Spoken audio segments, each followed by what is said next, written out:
दरिया जे किनारे ते का देर वञी थोरी लहरुनि जूं ॿुधी लातियूं लहरुनि सां कजन बातियूं का ॻाल्हि उञे मन जी दरिया सां सलणु घुरिजे कुझु प्यार करणु घुरिजे कुझु शेर लिखणु घुरिजनि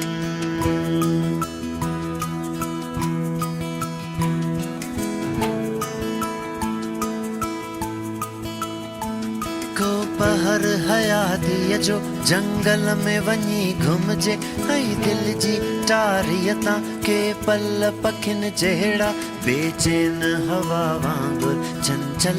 अखियुनि जहिड़ा पल पल था उॾनि जेकर पल पल ई उॾणु घुरिजे को पहर हयातीअ जो सहरा सां वञी मिलजे वारीअ जे विछाणे ते का रात वञी रहजे